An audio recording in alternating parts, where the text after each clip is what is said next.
जय जगन्नाथ स्टूडेंट्स स्वागत करुछि रश्मि ट्यूटोरियल को। आशा करे प्रभु जगन्नाथ कृपारू आपण माने समस्ते भलरे थिबे।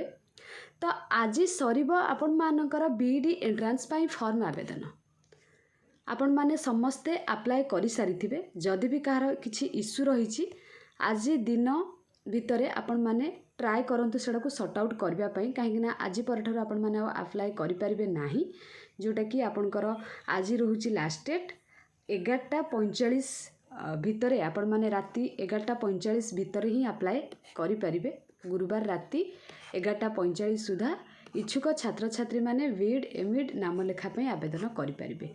तो जदि भी किछि प्रॉब्लम अछि, माने किछि पिलांकर पेमेंट फेल्ड हो जाइतिबो, किछि पिलांकर एडिटिंग किछि बाकी थिबो, तो जहाँ भी आपण मानकर प्रॉब्लम अछि ना ताकू आज भितरे सॉर्ट आउट करि दियंतु हैला। ए दिन 10टा 11टा भितरे सॉर्ट आउट करिया पई चेष्टा करंतु, काहेकि ना संध्या किंबा राति 8टा 9टा हो गले साइड रो इश्यू रहइबो बहुत, आपण माने करि परिबे नाही, जहा फल रे एंट्रेंस दे परिबे नै वर्ष। तो चेष्टा करंतु दिन भितरे आपण माने जहाँ भी रहिछि ना प्रॉब्लम सेटा को सॉर्ट आउट करबा पई। आपण माने जानिथिबे आपनकर जून 1 तारिख होछि बीडी रो एंट्रेंस, ता सहित आपण मानकर एमईडी रो होछि 4 तारिख, हिंदी बीडी रो भी आपण मानकर जून 1 तारिख, आ मे 23 रे आपण मानकर एसएसबी पक्षर वेबसाइट रे एडमिट कार्ड प्रकाश पाइबो। मे 23 रे आपनकर एडमिट कार्ड आसी जिवो। तो आपण माने जदि ए पर्यंत भी पढ़ा स्टार्ट करि नाहंती ताहले आपण माने भूल करूछंती। जेते शीघ्र पॉसिबल आपण माने पढ़ा स्टार्ट करंतु। आ जो माने तो पढ़ुछंती ऑलरेडी, माने आगरू पढ़ुछंती, एबे भी पढ़ुछंती, बहुत बढ़िया कथा। जदि आपण माने 4 घंटा पढ़ुछंती आ 2 घंटा एक्स्ट्रा पढ़िया पई ट्राए करंतु। माने जेतिके समय पढ़ुछंती ताठारु टिके अधिक पढ़िया पई चेष्टा करंतु, आ परिश्रम करंतु। प्रीवियस ईयर क्वेश्चन बारंबार प्रैक्टिस करंतु। बहुत सारा एमसीक्यू मध्य बारंबार आपण माने प्रैक्टिस करि परिबे। आम चैनल तरफ रु गोटे पेड टेलीग्राम ग्रुप खोला जाइछि, जोतरे कि प्रत्येक दिन क्विज शेयर होची। आपण माने सेठी जॉइन हो पारिबे। डिस्क्रिप्शन बॉक्स रे फोन नंबर अछि, मात्र 99 रुपीस देकी आपण माने जॉइन हो पारिबे। जदि आपण माने एमसीक्यू प्रैक्टिस करबा पई कोनोसी प्लेटफॉर्म खोजु थांती, सेटा आपण को ऊपर डिपेंड।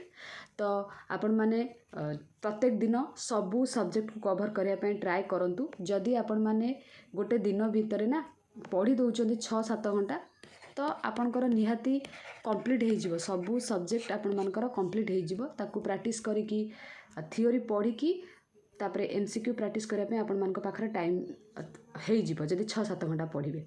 तो जदि देखिबा आपण मानकर टोटल इंस्टीट्यूट 117टा रहउची, आउ नंबर ऑफ इनटेक कैपेसिटी 29,790। आ सहित आपण मानकर सबु ऐड हेची हैला। जदि कहिबा टोटल अप्लाई करिसंती number of application with payment सहित, माने जो मानकर एप्लिकेशन पूरा कंप्लीट हेची 59,533। आउ खाली अप्लाई हेची पेमेंट करि नांती, जोटा कि 62,321। ता भितरे गर्ल्स माने अप्लाई करछन्ती 43,147, बॉयज माने अप्लाई करछन्ती 19,119।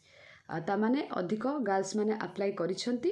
तो एतिकी अप्लाई हेची। तापर आपण माने कंपटीशन लेवल केते जानि पारुथिबे, सीट केतेटा आउ अप्लाई केते जण करिसंती।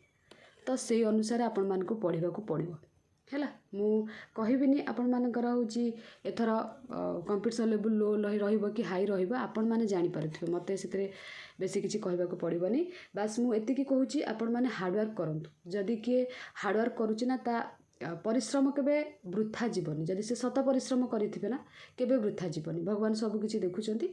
तो आपण माने पढ़ंतु। जदि जणे स्टूडेंट्स जनवरी मास ठारू सपोज पढुची बीडी पई, कलरटा टिके चेंज करि दउची ताकि आपण को क्लियर देखा जिवो। मनकर जणे स्टूडेंट्स जनवरी मास ठारू पढुचंती 7-8 घंटा लेखाए प्रत्येक दिन से पढुचंती। आपण ए फॉर्म आवेदन परे दिन को 2 घंटा पढ़िबे, आपण सीट पाई जिबे, से पाइबेनी। एटा तो पॉसिबल नुहे ना। से परिश्रम करचंती। भगवान को आखिर तो सबू माने कौन ठकी की तो जाई हबनी कहला बेला। भगवान देखिछन से केते परिश्रम करछि, आपण केते परिश्रम करछंती। तो सी ओबियसली सीटा पाइबो। आ लक जदि आपनकर साथ देला, आपण 2 घंटा पढ़ी पाई जिबे। किंतु परिश्रम आगरे लक एतेटा भी काम करेनी। परिश्रम बेसी काम करिवो, लक को 1% कि 2% काम करिवो हैला। किंतु परिश्रम जदि आपण माने करिथिबे, निश्चित आपण को क्वेश्चन आसीबो। जदि आपण माने प्रीवियस ईयर क्वेश्चन एटलीस्ट 5-6 वर्ष प्रैक्टिस करिथिबे, ता सहित बहुत सारा एमसीक्यू आपण माने प्रैक्टिस करिथिबे, देखिबे आपण मान को निहाती क्वेश्चन आसी जिवो, किछि प्रॉब्लम हबनी। ବୁଝିପାରୁଛନ୍ତି। ତ ଚେଷ୍ଟା କରନ୍ତୁ ଆପଣମାନେ ପ୍ରତ୍ୟେକ ଦିନ ପରିଶ୍ରମ କରିବା ପାଇଁ। ତ ଯଦି କିଛି ସର୍ଟ ଆଉଟ୍ କରିନାହାନ୍ତି ପ୍ରୋବ୍ଲେମ୍ ବିଇଡ଼ି ଫର୍ମ ଆବେଦନ ଭିତରେ ଆଜି ହିଁ ସର୍ଟ ଆଉଟ୍ କରିଦିଅନ୍ତୁ। ତ ଇଏ ଥିଲା ଆପଣମାନଙ୍କ ପାଇଁ ଗୋଟିଏ ଅପଡ଼େଟ୍ ବିଇଡ଼ିକୁ ନେଇକି। ଆଶା କରେ এই ଭିଡ଼ିଓଟି ଆପଣମାନଙ୍କ ପାଇଁ ବହୁତ ହେଲ୍ପଫୁଲ୍ ହେଇଥିବ। ଯଦି ବି ହେଲ୍ପଫୁଲ୍ ହେଇଥିବ ନିଶ୍ଚିତ ସାଙ୍ଗମାନଙ୍କ ସହିତ ସେୟାର କରିବେ ଆଉ ଲାଇକ୍ କରିବେ, କମେଣ୍ଟ କରିବେ। Thank you all.